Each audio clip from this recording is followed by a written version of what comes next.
Hello दोस्तों, तो आप सभी का स्वागत है हमारे इस यूट्यूब चैनल पे। तो आज हम देखने वाले हैं इंडिया वर्सेस नीदरलैंड के मुकाबले में क्या टीम रहने वाली है और किस प्रकार से जो टीम हम बनाएंगे कि हम विनिंग जोन में जा सकते हैं। तो हमारा मेन फोकस है कि जो ग्रैंड लीग है उस पर और जितने भी जो हेड टू हेड मुकाबले होते हैं उन पे फोकस करना, क्योंकि जब हम हेड टू हेड मुकाबले खेलते हैं तो उसमें काफ़ी ज़्यादा चांस रहता है जीतने का। तो हम हेड टू हेड भी खेलेंगे और 1 करोड़ जीतने की भी कोशिश करेंगे, क्योंकि जब हम ग्रैंड लीग की बात करते हैं तो हमारे दिमाग में 1 करोड़ रुपए ही आते हैं। तो इन सभी सारी चीज़ों पे हम ध्यान देंगे। तो सबसे पहले हम बात करते हैं पिच रिपोर्ट की। तो ये जो पिच रिपोर्ट है, पिच रिपोर्ट जो है वो बैटिंग पिच है और यहाँ पे जो पिछले एवरेज स्कोर रहा है वो 216 का रहा है, यानी एवरेज स्कोर है 216 का। तो पूरी जो एवरेज स्कोर होती है वो कई मैचों के मिलाकर बताई जाती है। तो पूरा ये पिच रिपोर्ट है जो 216 रनों का एवरेज स्कोर है। और वहीं हम बात करें तो इसमें जो है ये बैटिंग पिच है, तो अगर जो भी पहले बैटिंग करती है उसके लिए फ़ायदेमंद होगा, यानी जो भी टॉस जीती है वो बैटिंग करना चाहेगी इस फील्ड पर। हम बात करेंगे कि इंडिया के लिए क्या इसमें प्लस पॉइंट होने वाला है। अगर इंडिया पहले बैटिंग है तो हमको पहले सबसे ज़्यादा बैट्समैन लेने होंगे। अगर जो नीदरलैंड है वो पहले बैटिंग करती है तो उसमें हम क्या चूज़ करेंगे, तो ये काफ़ी इंपॉर्टेंट हो जाता है हमारे लिए कि हम पहले किसको चूज़ करें। तो हम बाद में वो टीम बदल सकते हैं, जब टॉस होने के बाद हम लास्ट टाइम पर अपना टीम चेंज करते सकते हैं आधा घंटा पहले। तो सबसे पहले हम बात करेंगे विकेट कीपर की। विकेट कीपर की बात की जाए तो विकेट कीपर में सबसे इंपॉर्टेंट आते हैं केएल राहुल, सेट एडवर्ड्स, ईशान किशन। जो ईशान किशन तो वो कोई मैच खेल नहीं रहे तो इनको हम ड्रॉप कर देंगे, ऐसे ही इसमें से कोई बात नहीं है।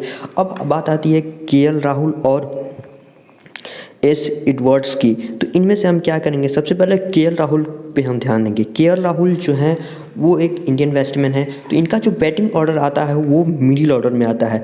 अगर इंडिया बैटिंग करती है तो इनका चांस ही नहीं है कि वो मिडिल ऑर्डर में खेल पाए। तो हम इनमें से क्या ले लेंगे, एस एडवर्ड्स को, क्योंकि इन नीदरलैंड्स के खिलाफ जो ये हैं, ये नीदरलैंड के जो बल्लेबाज हैं ये कप्तान भी है, तो इनका चलना इंपॉर्टेंट है। ये काफ़ी फॉर्म में है, पिछले मुकाबले में देखा था इन्होंने काफ़ी अच्छे लगातार 3-4 शतक, 3-4 हाफ सेंचुरीज बनाई है। तो हम जो विकेट कीपिंग है उनमें से हम चूज कर लेंगे एस एडवर्ड को।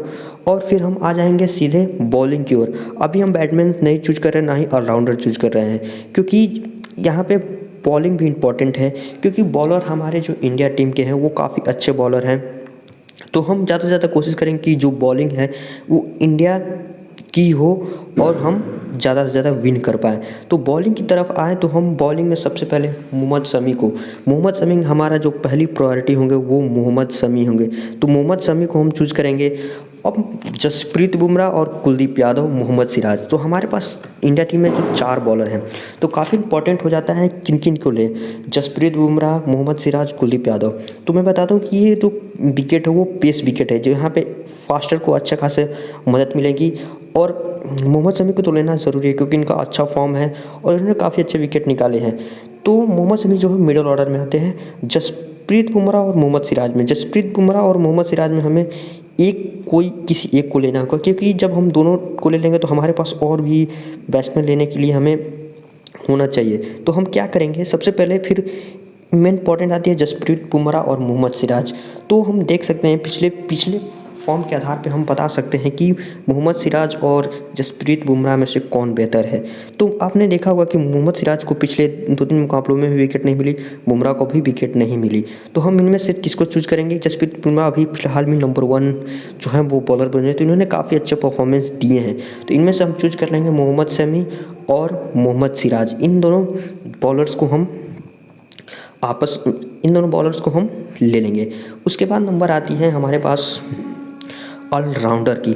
ऑलराउंडर भी इंपॉर्टेंट होता है। हमने मोहम्मद शमी और मोहम्मद सिराज, फिर हम बात करते हैं लास्ट में फिर ऑलराउंडर की बात आती है। तो ऑलराउंडर की बात होती है तो ऑलराउंडर में हम चूज़ करेंगे, हम ऑलराउंडर लेंगे वो लेंगे नीदरलैंड से, क्योंकि इंडिया में जो ऑलराउंडर है रविंद्र जडेजा तो विकेट निकाल ही रहे हैं, लेकिन हम ऑलराउंडर इसलिए लेंगे क्योंकि नीदरलैंड्स में बैटिंग और बॉलिंग यहाँ पे दोनों की ज़रूरत है। तो हम यहाँ से 2 ऑलराउंडर उठा लेंगे, क्योंकि नीदरलैंड के जो प्लेयर हैं वो बैटिंग भी बिडालाडे और लाडे एंड ब्रेक्स जो ये बैटिंग और बॉलिंग दोनों कर लेते हैं, तो इन दोनों ने काफ़ी अच्छे फॉर्म दिखाए हैं। तो हम 2 ऑलराउंडर जो है वो नीदरलैंड से उठा रहे हैं, हम जडेजा को ड्रॉप कर रहे हैं।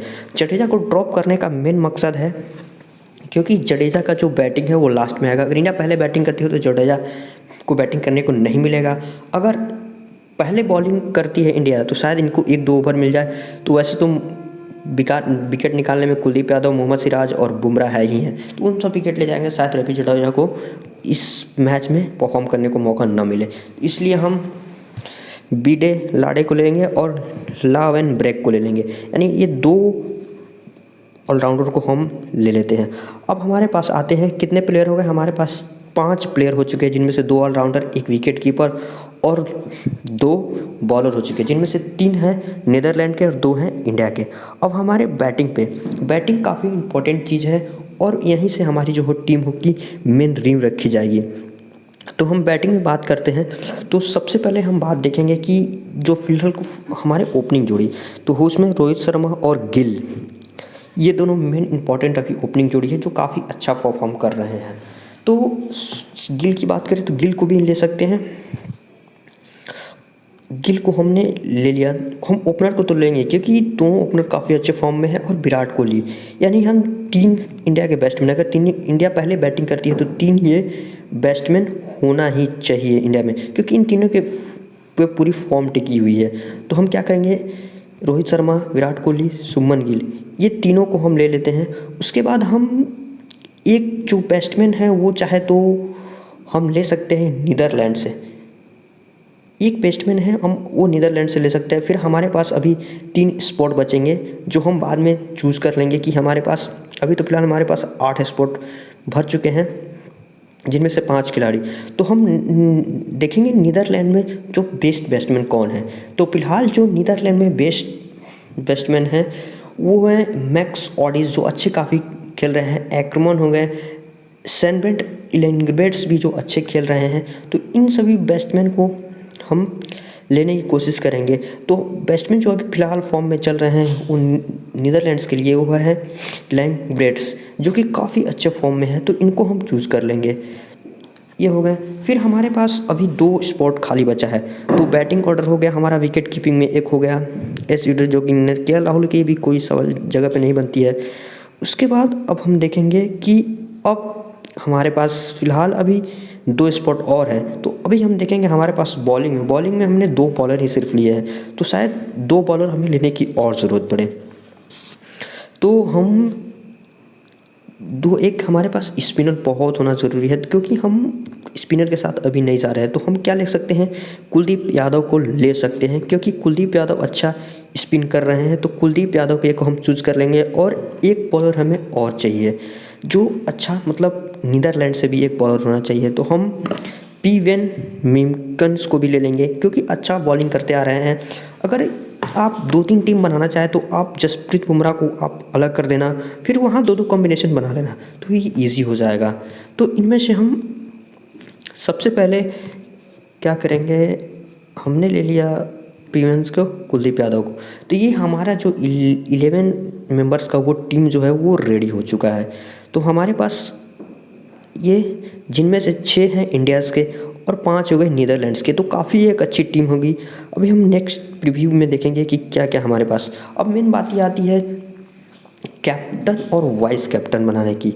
तो यहाँ पे बहुत इंपॉर्टेंट सवाल होगा, हमारे पास कैप्टन और वाइस कैप्टन बनाने की बहुत इंपॉर्टेंट है। अगर यहीं से हमारा गेम सारा डिसाइड होता है, क्योंकि जब हम कैप्टन और वाइस कैप्टन अच्छा बनाते हैं तो उनमें जो पॉइंट्स मिलते हैं, डबल मिलते हैं, 1.5 गुना मिलते हैं, वो ही हमें आगे निकालते हैं। तो सबसे पहले हम देखेंगे कि अगर विराट कोहली काफ़ी अच्छे फॉर्म, विराट कोहली और रोहित शर्मा से हम किसी को वाइस कैप्टन बना सकते हैं, क्योंकि इन दोनों का फॉर्म काफ़ी अच्छा है।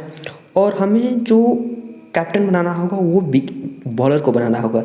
क्यों बॉलर को बनाना होगा, क्योंकि जो बॉलिंग है, अगर बॉलर्स ने 2-3 विकेट्स भी निकाल लेते हैं तो आपको जो 75-100 पॉइंट्स आसानी से मिल जाएंगे। जब 100 पॉइंट्स मिलेंगे तो डबल होकर आराम से 200 पॉइंट्स मिल जाएंगे। तो आप इजीली जो है उनमें से मोहम्मद शमी को आप कैप्टन बना सकते हैं। और अब बात ये है वाइस कैप्टन की। वाइस कैप्टन के लिए मैं आपको कहूँगा कि आप जो है विराट कोहली को वाइस कैप्टन बना सकते हैं। तो विराट कोहली हमारे वाइस कैप्टन हो जाएंगे और मोहम्मद शमी हो जाएंगे हमारे कैप्टन। तो ये पूरी जो है टीम तैयार हो चुकी है। तो फिर हम बैकअप्स में भी ऑप्शन जाएंगे और बैकअप के लिए हम जसप्रीत बुमराह, रवींद्र जडेजा, केएल राहुल और श्रेयस अय्यर, इन चारों को हम बैकअप के लिए रख दें।